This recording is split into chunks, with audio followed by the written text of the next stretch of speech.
At Sunday dinner, my brother announced, "You're under arrest for impersonating a federal officer," and handcuffed me. What he didn't know was I'm actually a 2-star general. When my backup arrived, watching his face collapse as Major General Marcus Delaney stepped out of a government SUV and saluted me was worth every second of humiliation.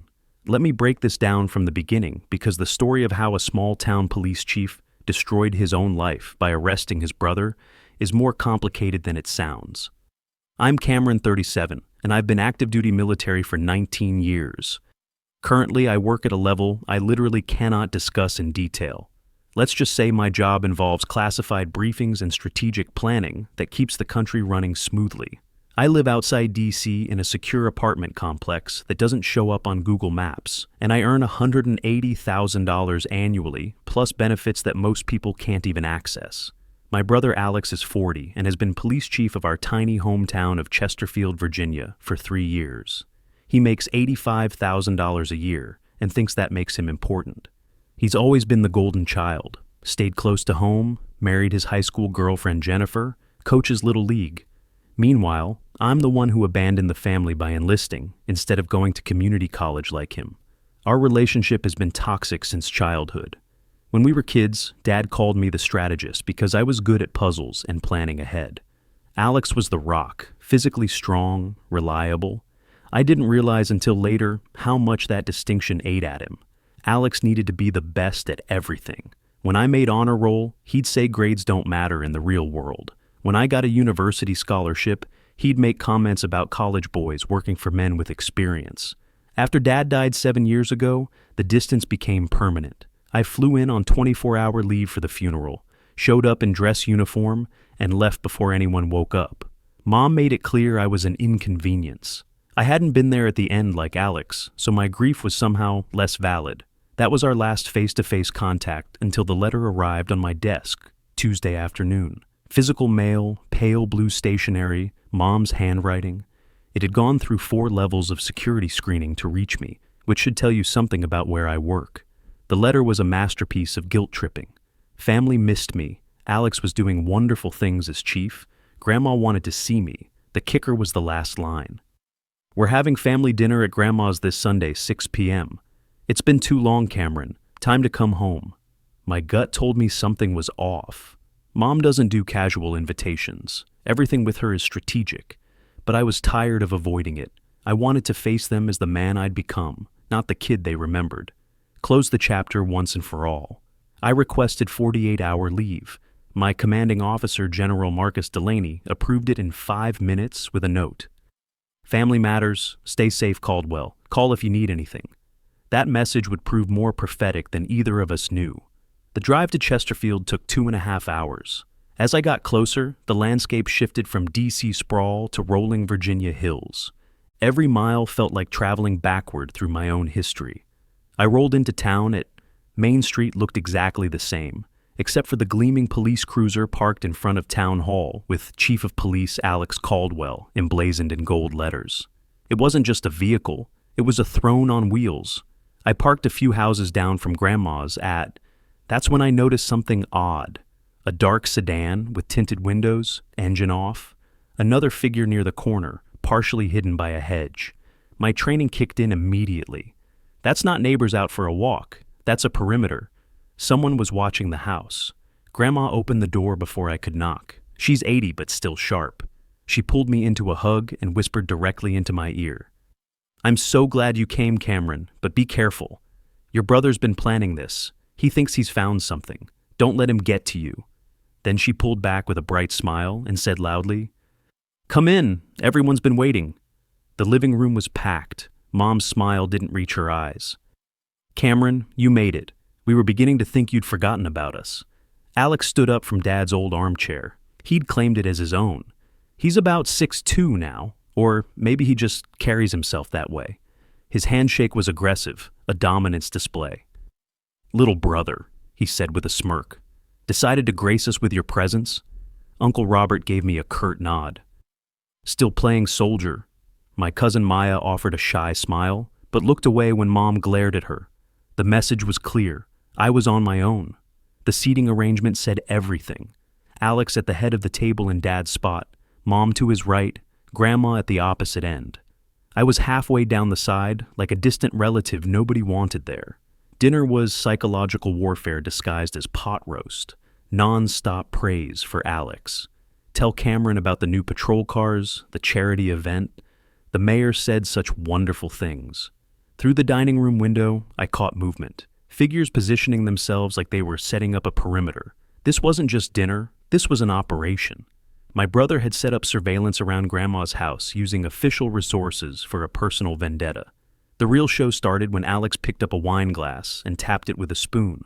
3 sharp rings. Everyone stopped eating. "Actually," he said, voice dropping to that authoritative tone he used for press conferences, "I think it's time we found out exactly what my little brother has been up to. Because I haven't just been wondering, I've been investigating." He grabbed a manila folder and slapped it on the table. "I hired a private investigator, guy named Markham, sent him to DC to check out Cameron's life. He started pulling out surveillance photos, me entering my apartment building, meeting colleagues, boxes being delivered with government markings. These boxes contained restricted government property," Alex said, pointing. "High-tech electronics, communications gear. Things a legitimate officer would have on a secure base, not in a civilian apartment." Then came the papers. My investigator got copies of documents from Cameron's apartment, most redacted, but the header reads OSD classified. He leaned forward, hands flat on the table. "I ran his service record through back channels. The military has no record of a Captain Cameron Caldwell assigned to any high-level intelligence unit. Basic service record, sure, but then it goes dark. Someone created a fake identity." The room was dead silent. My family, who'd known me my entire life, were looking at me like a dangerous stranger. They didn't question the massive logical holes in his theory. They just saw the confident police chief with his evidence folder. "As chief law enforcement officer of this county," Alex announced, walking around the table toward me, "it is my duty to act. Cameron Caldwell, I am placing you under arrest for impersonation of a federal officer and theft of government property." I didn't resist when he grabbed my arm. "Do you have anything to say for yourself?" I turned slightly. "Are you sure you have the authority for this, Alex? These are federal crimes committed by someone in the military. This falls under the Uniform Code of Military Justice. The investigation would be handled by JAG Corps, not a local police department. You're out of your lane, Chief." Doubt flickered across his face, but his ego crushed it. "Don't lecture me on the law, you fraud.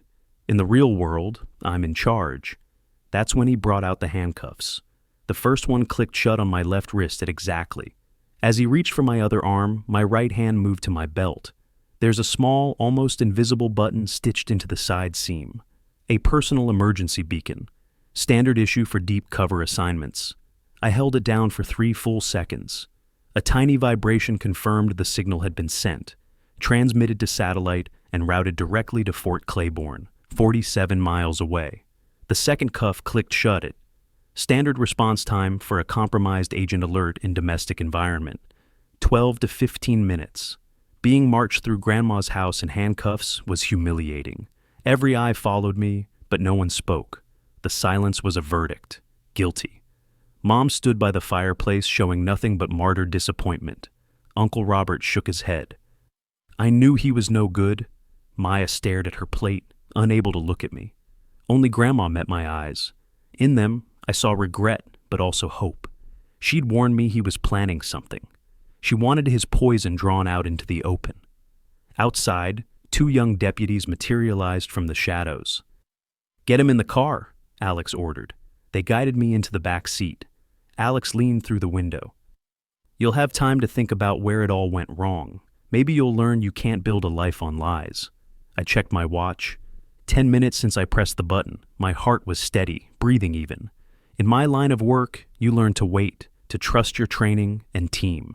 Alex thought he'd already won. He had no idea the cavalry was already mobilized. At 12 minutes after I sent the signal, it began. Not with sirens, but with something far more intimidating. The low, synchronized hum of powerful engines moving at high speed. 2 sets of headlights cut through the darkness at both ends of the street. Not police cruisers. Large black SUVs, government issue, the kind that seemed to absorb light. They screeched to a halt blocking the road entirely, their headlights pinning Alex's cruiser in brilliant light. Alex straightened up, squinting. What the hell? I didn't call for backup. The doors flew open simultaneously. Men in black tactical gear poured out, armed with short-barreled rifles. They moved with fluid, terrifying efficiency. They weren't cops. They were federal agents. They established a perimeter in seconds, moving like a single organism. From the lead SUV, a man in a suit stepped out, walking directly toward Alex. Are you Chief Alex Caldwell? Alex puffed out his chest. I am, and who are you? This is my crime scene. The man held up credentials. Special Agent Rollins, Federal Bureau of Investigation. This is no longer your crime scene. This is now a matter of national security. Step away from the vehicle. National security? Alex scoffed, though uncertainty crept into his voice. Don't be ridiculous. I have a federal impersonator in custody. Agent Rollins' eyes were like ice. You have made a grave error, Chief. A very grave error. He nodded to two agents who moved on Alex with clean, clinical movements. One took his sidearm, while the other guided his hands behind his back. What are you doing? You can't do this. I'm the chief of police. Your authority ends where federal law begins, Rollins said calmly. He walked to the cruiser, opened my door, looked at the cuffs, then turned to one of the bewildered deputies. Give me the key. The kid fumbled for it, hands shaking. Rollins unlocked my cuffs and helped me out. Sir, are you harmed? I'm fine, Rollins, I said, rubbing my wrists. I'd crossed paths with him on a joint task force years back. Alex stared, jaw hanging open. The sight of a high-level federal agent treating me with deference, calling me sir, had short-circuited his brain. But the real earthquake was about to hit. The rear door of the lead SUV opened it. The man who stepped out was in his late 50s, tall and broad-shouldered with silver hair. He wore the Class A uniform of a United States Army general. On his chest was a constellation of ribbons and medals. On his shoulders were 2 silver stars. Major General Marcus Delaney, my commanding officer. A man who reports directly to the Joint Chiefs of Staff. He strode past the tactical agents, his boots clicking on asphalt. He didn't look at Alex, the deputies, or the neighbors now peering from windows. His eyes were fixed on me. He stopped 2 feet in front of me and brought his hand up in a crisp, perfect salute. General Caldwell, he said, his voice a low, powerful baritone that carried absolute authority. We received your signal. Are you secure? The title hung in the air like a bomb blast. General Caldwell, Agent Rollins, and the other federal agents snapped to attention. The 2 young deputies looked ready to pass out. And Alex, my brother, the all-powerful police chief, his face collapsed. The arrogance, the triumph, the certainty, it all evaporated, replaced by pale, sick confusion. The brother he'd arrested as a fraud was a 2-star general in military intelligence. In the rigid hierarchy Alex worshipped, I outranked him by a measure he couldn't even comprehend. General Delaney dropped his salute. Rollins, report. Subject is secure, General. The local officer has been neutralized. He's been identified as the subject's brother. Delaney finally turned to Alex, his gaze carrying the weight of an avalanche. Chief, he said, the title dripping with contempt. You are in violation of at least a dozen federal laws and articles of the Uniform Code of Military Justice. Unlawful detainment of a superior officer, interference with a national security asset, conspiracy, willful mishandling of classified information. The list is extensive. He gestured to the agents. He is hereby relieved of his duties and placed in federal custody.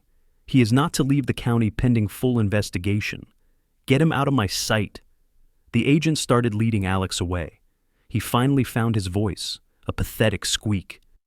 But I didn't know. He's my brother. I thought he was lying. Delaney stepped toward him, voice dropping to a lethal whisper. Ignorance is not a defense. You let your petty jealousy and small-town ego endanger a man who has sacrificed more for this country than you could ever comprehend. You didn't just arrest your brother tonight. You committed career suicide. They pushed him into the back of an SUV. As the door slammed, his eyes met mine through the glass. For the first time in my life, I saw genuine fear in them. With Alex gone, an eerie calm settled over the scene. Inside the house, the family had gathered at the windows, faces pressed against the glass. Delaney turned to me. "Let's go inside. We need to secure any compromised materials." As we walked up the porch steps, the front door opened. Mom stood there, face ashen. She stared at the stars on Delaney's shoulders, then at me. "Marcus," she whispered. She'd known him years ago when he and Dad served together. "Eleanor," Delaney said, his tone professional but cold. "It's been a long time. I wish it were under better circumstances." "What's happening?" she pleaded. "Alex made a mistake. He didn't understand. You have to tell them to let him go." "Your son Alex," Delaney corrected sharply, "is a disgrace to the badge he wears. He illegally obtained classified intelligence, brought it into an unsecured dwelling, and used it to unlawfully detain a flag officer. His mistake will be reviewed by a federal prosecutor." Mom flinched like she'd been slapped. "But you knew Richard. You knew our family. He would want you to protect Alex." "I knew Richard," Delaney cut her off. "And he would be ashamed. Ashamed that one of his sons let envy rot him from the inside out." Agent Rollins and 2 others brushed past us into the dining room. I heard them collecting the photos and documents. Evidence now in a federal case. Mom looked at me, her eyes filling with desperate confusion that quickly turned to blame. "A general? You're a general. Why didn't you tell us? You let this happen. You could have stopped this." The accusation was breathtaking in its injustice. Even now, even after everything, it was my fault.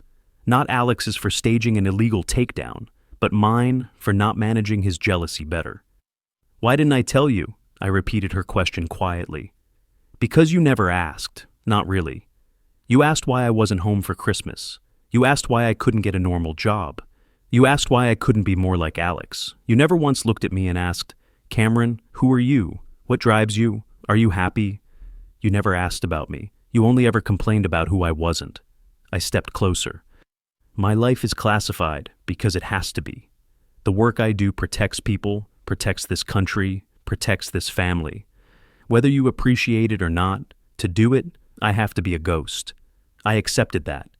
But I never thought my own family would try to put me in a grave." Tears welled in her eyes, but they were tears of self-pity. "We love you, Cameron." "No," I said firmly. "You love the idea of me, the version that fits into your life, the prodigal son you could one day welcome home. You've never seen the man standing in front of you. Tonight proved that." I looked at Grandma standing by herself near the door. I gave her a small, sad nod. She nodded back, a silent understanding passing between us.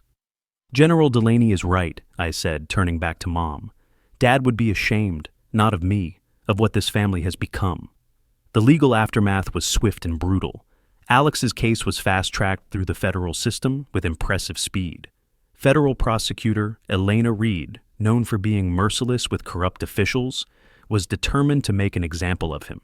His defense team tried everything: motions to move to local court, arguments about good faith, all denied within 48 hours. Reed demolished his good faith argument by presenting years of unauthorized background checks Alex had run on me through law enforcement databases, proving a disturbing pattern of obsessive harassment that went back almost to the day he became chief. The timestamps showed he'd been checking up on me at least twice a month for 3 solid years. The key witness that buried Alex wasn't me or Delaney. It was Markham, the private investigator Alex hired. Facing his own legal troubles, the feds offered him a deal: complete testimony in exchange for reduced charges. When Markham took the stand, the courtroom was packed. Under Prosecutor Reed's surgical questioning, he delivered the killing blow. "After you acquired the documents from General Caldwell's residence, what was your professional assessment?" "They were real," Markham said clearly. "Genuinely classified military intelligence materials.